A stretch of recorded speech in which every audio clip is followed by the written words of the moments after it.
아 이거 아니죠. 그래서 이정현 대표께 아무튼 당이 깨지는 거는 좀 막아야 된다.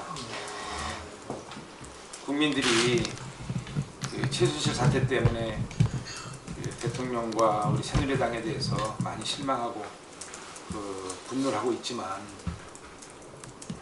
그래서 국정 운영을 책임지고 있는 집권 여당인 새누리당이 이 와중에 친박 비박으로 나누어서 또 주류 비주류 나누어서 내탁 공방이나 하고 또 헤게모니 싸움이나 한다면 정말 국민들은 절망적으로 우리 새누리당을 보실 거다. 그러지 않아도 지금 상당히 어려운 처지에 놓여 있는데, 이 와중에 우리가 아무튼 힘을 모아서 이 당의 위기도 또 국가적인 위기도 극복해 나가야지. 이대로는 안 되겠다. 이 방치할 수 없다. 그런 차원에서 당의 최고 중진 회의가 공식적으로 있습니다. 그런데 그것이 구성원 자체가 너무 많아서 40명 정도 돼요. 최고 중진 회의가. 그러니까 거기서 밀도 있는 대화를 나누기가 상당히 어려우니 그 당에 그래도 은혜를 가장 많이 입은 중진 의원들 5의원들이 중심이 돼서 진지하게 선당후사의 정신으로 한번 지혜를 모아보자라는 차원에서 제가 안을 제시한 게 비상중진구인협의체였고요. 거기는 이제 5선 이상 의원들이 7분이에요. 거기에는 최다 선인 서청원 대표 8선이고 김무성 대표 전 대표 6선이시고 5선에 이제 정가윤, 이주영, 심재철, 정병국, 원유철, 그러니까 7명이 되더라고요. 7명에다가 4선 의원 중에서 당대표, 원내대표, 당 지도부를 지낸 분들이 2분 계신데 이제 최경환, 유승민이에요. 그래서 이 9명이 모여서 이 자리에는 그 친박 비박을 상징하는 주류 비주를 상징하는 인물이 다 계시고, 이거는 윤곽 역할을 할 수 있지 않느냐. 만약에 우리 당이 깨지고 분열되면 범보수가 분열되는 거고, 그럼 내년 대통령 선거에 희망이 없다. 적어도 그 구인협의체 참여하는 분들은 뭐 당권 갖고 다툴 사람들은 아니라고 제가 판단했어요.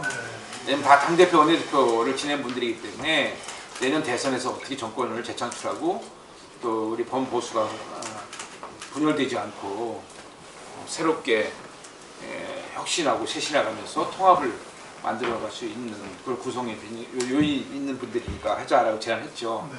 제안했더니, 그리고 제가 이제 그 주류 쪽의 의원님들한테 말씀을 드렸고, 수시로 말씀드렸고, 또 김무성 전 대표님한테도 말씀드리고, 또 유승민 대표한테도 말씀드리고, 다 얘기를 다 했습니다. 사실은 대부분이 이제 긍정적이었는데, 그런 과정 속에서 이제 그 정진석 원내대표가 또 원내대표로서 또 역할을 좀 하신 것 같아요. 또 김무성 대표하고도 얘기하시고 최경환 의원도 얘기하시고 그런 과정 속에서 이제 저한테도 몇 분이 그러시더라고요. 같이 앉으면 오히려 불편할 수가 있다. 그러니 좀 더 중도 성향적인 사람들이 좀 모여서 했으면 좋겠다고 얘기하더라고요. 그것이 발전된 게 이제 6인 중진협의체라고 보시면 되겠습니다. 그래서 오늘 6인 중진협의체 오늘 아침에 회의를 마쳤는데, 사실은 4차례 회의를 했습니다. 첫 번째는 이제 정진석 대표가 자리를 만들어줘서 원내대표실에서 만났고요.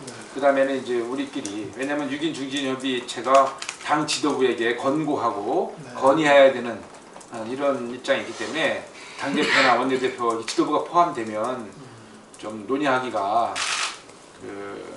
효율 논의하는데 애로사항이 생길 수가 있지 않습니까? 그래서 우리 6인 중진협의체끼리 정말 마음을 비우고 모든 걸 다 내놓고 오로지 그냥 구당의 일념으로 하고, 지금 당의 위기를 극복하고 그것을 통해서 국가 위기도 좀 우리가 질서 있게 수습해 나가는 쪽으로 가자, 이렇게 마음을 좀 모은 상태죠. 그래서 오늘 3차례 회의를 했는데, 오늘 우선 결론을 내린 거가 2가지가 있습니다. 첫 번째는 비대위원장 추대와 관련돼서는 비주류에서 추천하는 3인, 3명, 3분이요. 3인 중에서 6인 중진협의체 합의를 거쳐 의원총회에 추인을 거친다라는 것이 1번 합의사항입니다. 그러니까 철저하게 우리 주류가 비주류에게 기회를 주는 거죠. 저한테 내려놓고 그래야지만 뭐 이게 합의가 좀 되지 않겠어요? 서로 고집하다 보면 아무것도 안 되잖아요. 그러니까 우리가 주류가 양보하고 마음을 피우고 비주류가 추천하는 분들 3명을 추천해라. 그러면 세 분 중에서 우리 6인이 일단 합의해서 한 분을 의총에다가 추인받자라고 일단 1차적 합의를 했습니다. 두 번째 합의사항은 이제 이 새롭게 추대되는 비대위원장은 이제 사실상 당대표의 권한을 행사하시는 분이 아니겠어요? 그런데 이 비대위 구성과 관련돼서는 국민들과 당원들의 뜻을 골고루 수용할 수 있는 비대위가 되도록 한다. 그래서 이제 또 다른 갈등을 유발시키지 말고 비대위원장이 이제 그 쇄신과 통합을 할 수 있도록 그렇게 다 화합할 수 있도록 해달라는 이제 메시지가 담아 있는 거죠.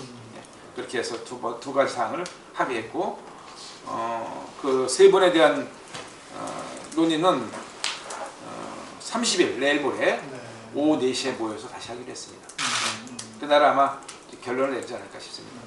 오늘 중진협의체가 나름대로 그 인물에 대해서는 결론을 못 내렸지만 이 방식과 관련돼서는 합의가 됐기 때문에 그 방식에 따라서 절차적으로 진행이 되면 그래도 우리 새누리당이 분열을 막고 또 범보수의 그 분열을 걱정하는 많은 국민들 또 주권 여당의 혼란을 걱정하는 많은 국민들이 그래도 조금 그 6인 중진협의체에서 새롭게 당을 추스리고 나가는 모습을 보여줬다는 것에 대해서 저는 나름대로 긍정적으로 평가하고 싶습니다. 그렇습니다. 받느냐 안 받느냐 이제 그렇습니다. 맞습니다. 아니 부장님 말씀대로 이정은 당대표께서 그 6인 중진협의체처럼 로드맵을 가지고 제시할 경우에는 최고위원회에 붙여서 논의해볼 용의가 있다고 말씀을 하셨기 때문에 그 6인 중진협의체가 지금 내놓은 그 로드맵 그 당의 위기 극복 방안에 대해서는 이정현 대표께서도 저희들의 충정을 10분 이해하셔서 잘 받아들이지 않을까 저희는 기대하고 있습니다. 그 6인 중진협의체를 한다고는 그러니까 9인 중진협의체도 말씀드렸고 6인 중진협의체 시작할 때도 말씀을 드렸어요. 제가 전화를 말씀드렸는데 이 사전에 얘기해 버리면 아니 논의하기 전에 큰 틀에서 이제 이런 걸 한다라고 말씀드렸는데 껌껌이 제가 얘기했기 때문에 그 비주류에서 참여하는 그 중진협의체 의원들이 과연 우리 주류에서 참여하는 의원들이 권한이 있는 건지 또 의심할 수가 있고 또 수수성을 훼손될 수가 있어서 저희들이 정말 그런 이미 이제 처음에 한번 말씀드렸기 때문에 무슨 뜻인지 다 알고 있거든요. 이정현 대표께서도 당을 걱정하는 마음으로 알고 계시기 때문에 뭐 할 때마다 모일 때마다 이렇게 얘기하는 거는 적절치 않다고 판단해서 얘기를 안 하고 있습니다. 저희들이 이제 결론을 나면 그때 또 말씀드려야죠. 정치적인 합의체고 이 위기를 풀어가는 거지 우리 당원 당규상의 6인 중진협의체가 정권을 갖고 있는 것도 아니고 다만 그 주류 비주류를 대표로 하는 중진들이 사실 중진 의원들이 당의 은혜를 가장 많이 입은 사람들 아니겠습니까? 이렇게 당의 위기 시에는 책임감을 갖고 또 나가서는 사명감을 가지고 이 혼란을 수습하고 위기를 극복하고 대안을 제시하고 하는 것이 저희들이 마땅한 도리다 싶어서 정치적인 합의를 해주고 당 대표를 포함한 지도부를 오히려 좀 저희가 도와주는 측면이 있다고 저는 보고 있습니다. 도와주면서 그 당을 추스려 갈 수 있도록. 하여튼 이제 그런 30일 날 4시. 그때까지는 이제 비주류에서 이제 자기들 그렇습니다. 3명을 이야기를 할 텐데 그 전에는 어쨌든 이정현 대표가 뭐라고 그래도 뭔가 좀 얘기가 좀 있어야. 이제 말씀을 드려야죠. 이제 이제 언론 내는 거에 대해서 이미 언론을 통해서 뭐 드리겠지만 제가 말씀을 드리려고 합니다.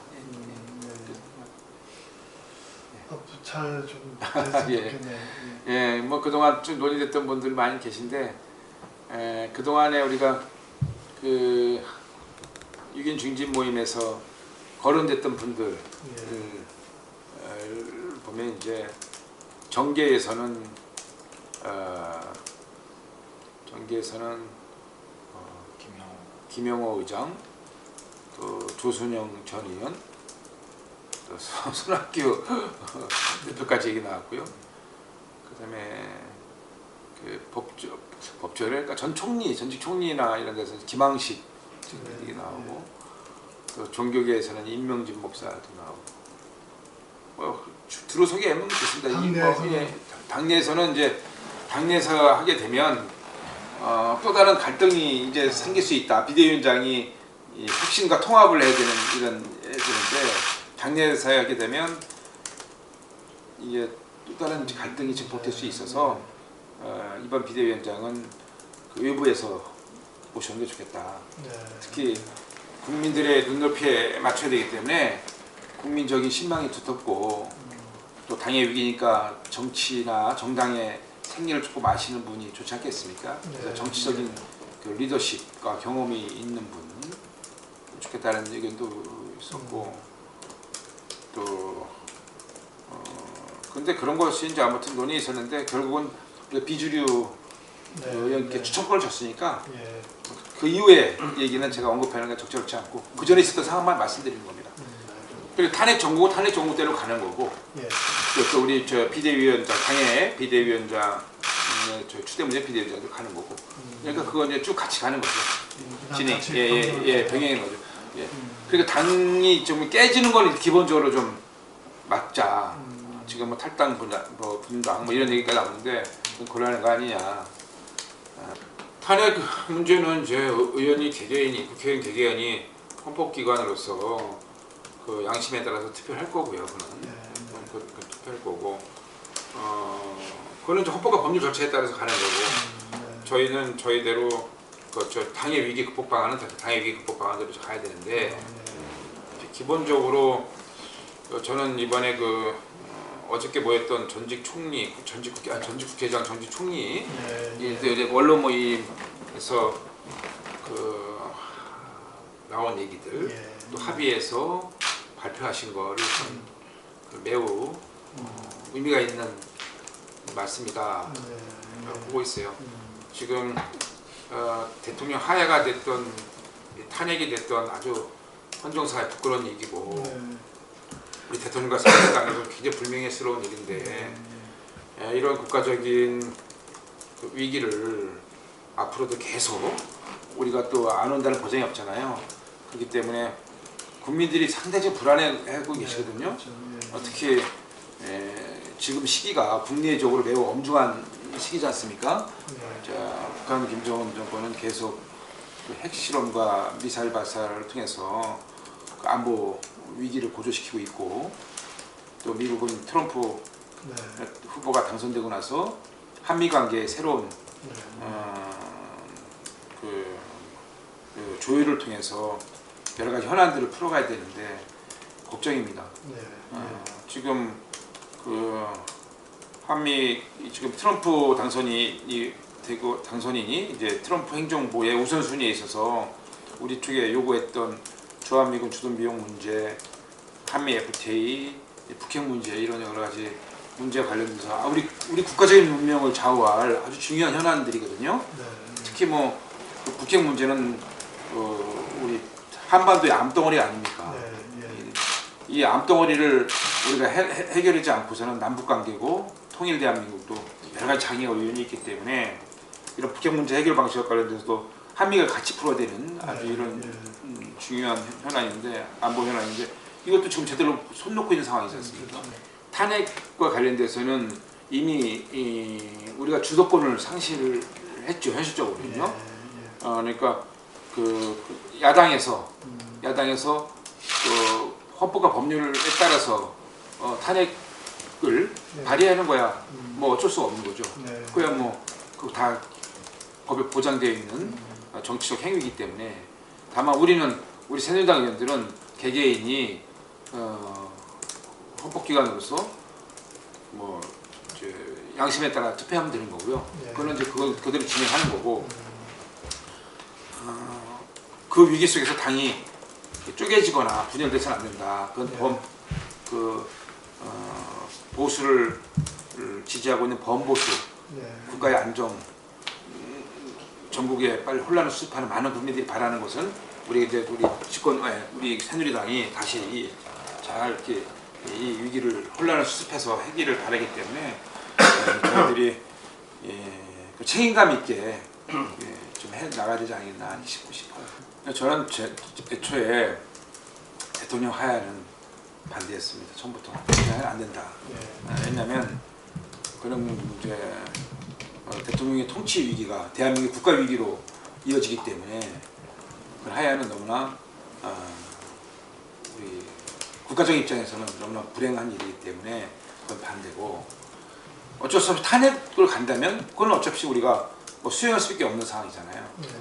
또 수행할 수밖에 없는 거고, 다만 그 전에 야당에게 조금 아쉽고 또 야당에 대해서 한마디 안 할 수 없는 게, 대통령께서 아무튼 국회에서 총리를 추천해달라고 했지 않습니까? 그때 야삼당이 책임있게 거국 내각을 위한 총리를 추천하고, 그 총리가 중심이 그 추천된 총리가 거국 내각을 구성하고 대통령과 정치적인 합의에 의해서 질서 있게 이걸 대통령 내려놓으시고 한다 했으니까, 그리고 그 총리가 거국 내각을 구성하고 국민들에게 그 향후 정치 일정에 대해서 정치권과 함께 합의해서 발표하고 이렇게 했으면 이 혼란스러운 상황은 막을 수 있지 않을까. 지금 국민들은 이 주말마다 엄청나게 불안해하십니다. 대다수 많은 말 없는 침묵하고 있는 대다수 국민들은 이 빨리 이 혼란을 수습하고 전국이 안정돼야 된다. 굉장히 불안해하고 계십니다. 그런 측면에서 정치인의 한 사람 저도 책임이 있습니다만, 우리가 그런 정치적인 해결책을 조금 더 일찍 찾았어야 된다는 차원에서 아쉽고요. 그나마 이제 우리 전직 국회의장과 총리를 지내신 원로들께서 내놓으신 그 새로운 해결 방식도 우리가 현직에 있는 우리 의원들이나 또 정치권에서 각 당에서 진지하게 이것을 저희가 잘 한번 생각해봐야 되지 않을까 이렇게 생각하고 있습니다. 저는 개헌해야 된다고 봅니다. 개헌은 지금 우리나라의 역대 대통령이 거의 다 불행한 대통령으로 기록되어지고 또 국민들에게 큰 실망을 안겨줬던 것이 현실 아니겠습니까? 그래서 이제 이러한 불행했던 대통령의 역사는 박근혜 대통령으로 마무리돼야 된다. 우리가 그 87년 대통령 직선제 이후에 그 전에도 그랬고 지금 이런 통치 구조가 사실 이제는 새로운 시대에 맞게끔 변할 때가 됐고 이번에 못 고치면 안 된다는 생각을 갖고 있어요. 그래서 아예 이번 남은 대통령 임기 동안에 저는 되도록이면 개헌을 좀 포함해서 우리 권력 구조, 이 통치 구조도 대통령이 다 5급 3급까지 다 임명하고 말입니다. 이게 뭐든지 다 대통령으로 모아지고 이 무슨 이 대통령 위기가 국가 위기부터 이어지고 일선까지 말초신경처럼 돼 있는 모든 일 세포조직 공무원들이 일일이 다 임명하고, 이거는 좀 정말 이제는 이 다원화된 사회에서는 적합하지 않는 정치 구조다. 이제 좀 더 시너지를 낼 수 있는 일하는 정부, 일하는 정치가 될 수 있도록 권력 구조, 통치 구조도 바뀔 때가 되지 않았나 싶어요. 대통령 손을 뽑아야죠, 물론. 저는 뭐 대통령이 물론 이원집 정부식으로. 아니 저는 이제 그동안 저는 이제 정부통령제 4년 중임제를 정부통령제 4년 중임제를 개인적으로 선호해왔는데 지금 그동안 이제 그렇게 주장해왔습니다. 근데 지금은 이 통치구조와 관련돼서는 아무튼 저는 이런 거예요. 조금 더 그동안은 제가 왜 4년 정부통령 중임제를 주장했냐면, 첫 번째는 그동안 우리 한국 정치의 고질적인 병이었던 지역감정 극복하는 데 좋다. 정부통령제가 예를 들어서 수도권 출신이 대통령 후보다, 부통령 후보는 비수도권. 또 어떤 당은 대통령 후보가 영남이다. 그러면 호남이 부통령 후보. 또 어떤 당은 이렇게 각 당이 후보 될 거 아니에요. 또 어떤 당은 호남이 대통령 후보면 영남이 부통령 후보 이런 식으로 해서 제 정당이 각 정당이 득표를 위해서라도 크로스로 다 콤비네이션을 짤 거라고 보는 거죠.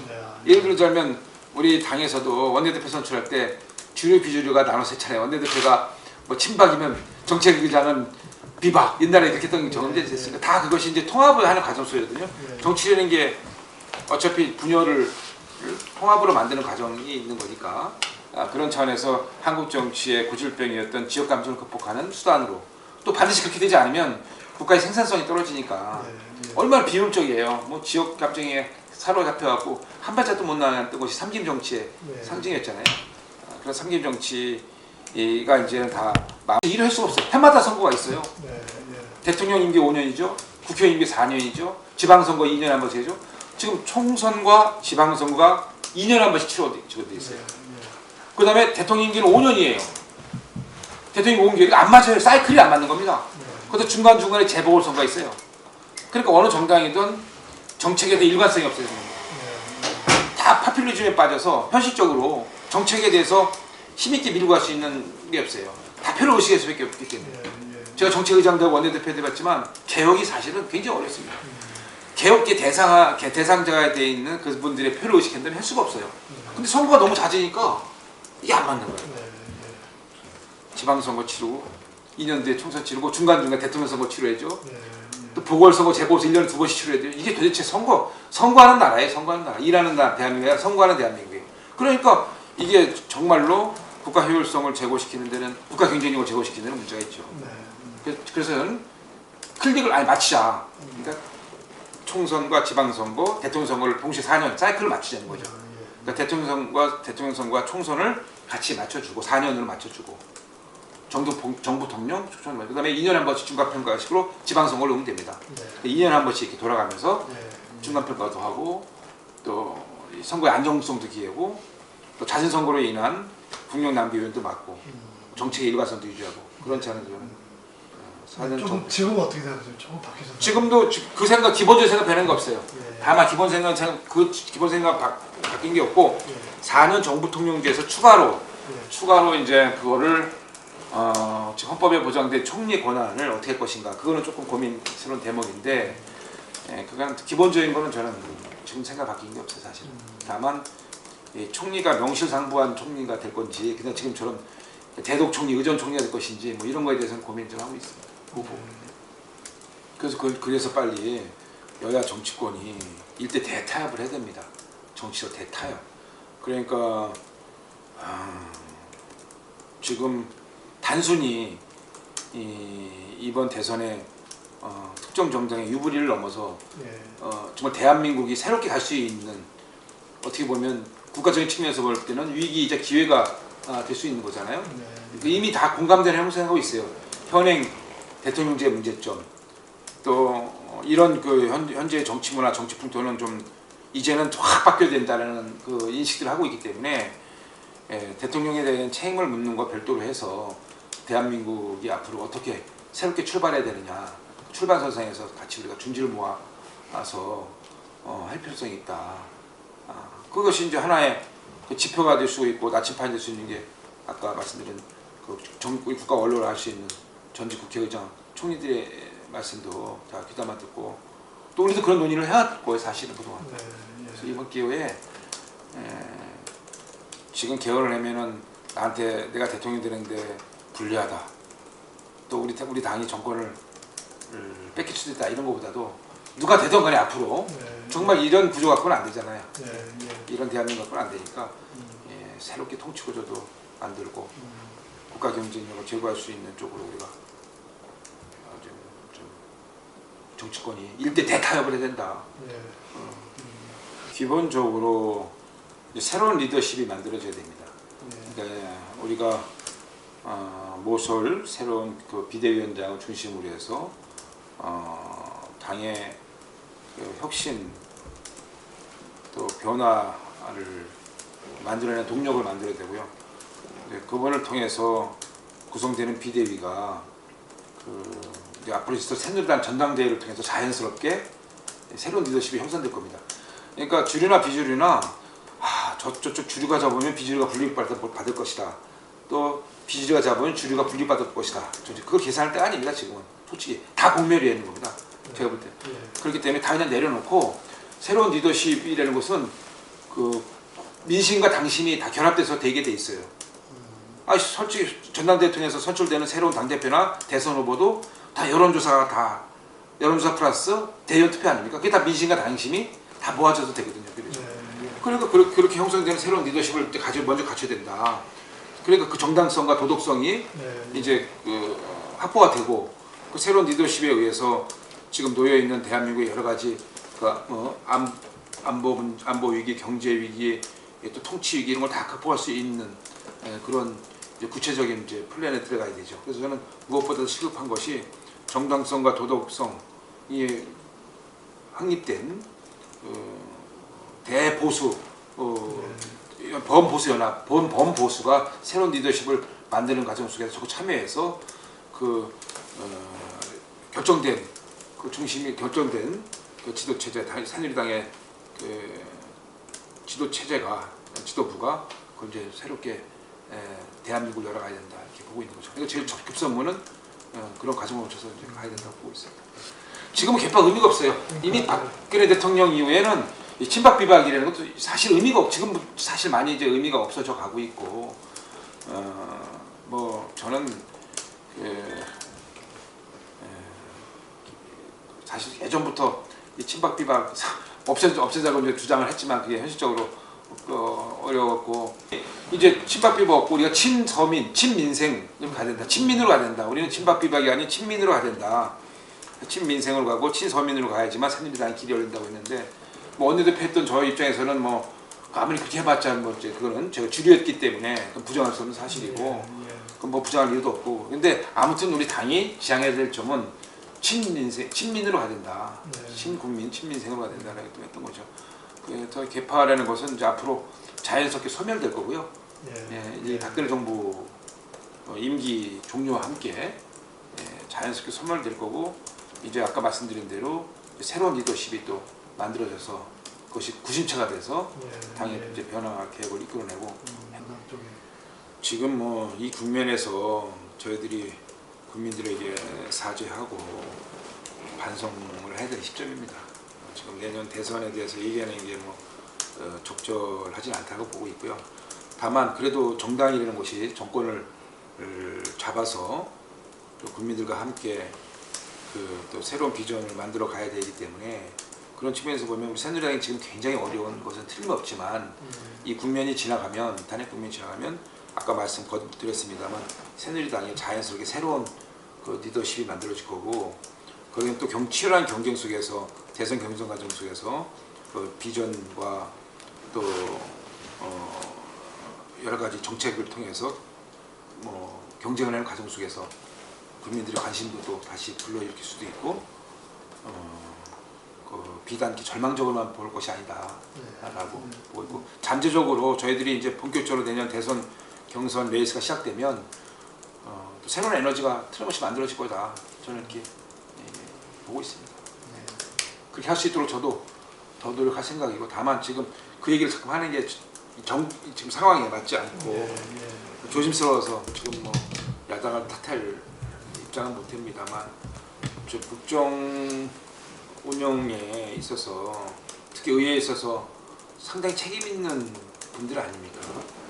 어떻게 보면 의석수도 야당이 여당보다도 훨씬 더 많은 상황에서 좀 질서 있게 책임 있게 정부 안정을 빨리 좀 일어나고, 경제가 굉장히 어렵지 않습니까? 지금 심각한 상황이 있는데 이대로 가다가는 정말 나중에 누가 정권 잡든 간에 그게 온전한 정권이 되겠습니까? 그래서 탄핵 관련돼서는 그 어떤 법과 법률 절차가 가긴 가더라도 지금 이런 경제 위기, 안보 위기를 극복하는 데는 같이 좀 이렇게 좀 관심을 갖고 질서 있게 정부 혼란을 수습하는데 했으면 좋겠어요. 그 말씀하실 때 보면 문재인 대표도, 전 대표도 무슨 불살르겠다, 보수를 불살르겠다 이렇게 말씀하시는데, 저 그런 정말 적절치 않다. 대통령 후보로서 국민들이 지금 불안하게 보시는데, 오히려 대통령 되시겠다는 분이 이제 통합을 잠깐만 얘기해야 되고, 책임 묻는 건 묻는 거고, 국민들이 이렇게 의지할 수 있도록 이렇게 대선 주자들이 경쟁을 뭐 치열하게 하더라도 국민들을 분열시킨다든지 자꾸만 갈등을 유발시킨다든지 이분법적으로 대한민국을 쪼개는 일들을 안 해도 좋겠다. 네. 오히려 정치가 갈등을 봉합시키고 분열을 일치시키고 그러는 거 아니겠습니까? 그러는데 거꾸로 가는 길은 이거 자기 다 선거에 어떤 도움이 될지 모르지만 네. 그건 정말 적절치 않다. 저는 그렇게 보고 있어요. 저는 부족하지만 아무튼 계속 그런 자정적인 노력, 또 성찰 그런 걸 통해서 자꾸만 통합으로 갈 수 있도록 지금 남북 분단된 현실 속에서도 얼마나 많은 고통을 겪고 있는데 우리 내부적으로 또 이런 여러 가지 분열과 갈등을 잠깐만 조장하는 건 정말 바람직하지 않다. 책임 묻고 묻자 이거죠. 책임 묻는 거에 대해서 책임을 묻고 대안을 제시하고 하는 거는 뭐 얼마든지 오케이. 그건 뭐 또 저희들 지금 새누리 다 잘못하고 있는 거 어떤 뭐 비판을 받고 하는 건 그것도 다 오케이인데 그냥 뭐 불을 지르겠다, 뭐 보수에 뭐 불을 지르 이거는 좀 아닌 것 같다는 싶어서 또 추미애 대표도 말씀하실 때 좀 지나친 이런 언사는 뭐 부역자라든가 뭐 다 이거는 좀 이제 정치에 우리 그 지도층에 있는 분들도 품격 있는 좀 그 언어를 통해서 국민들에게 상처를 주지 않았으면 좋겠어요.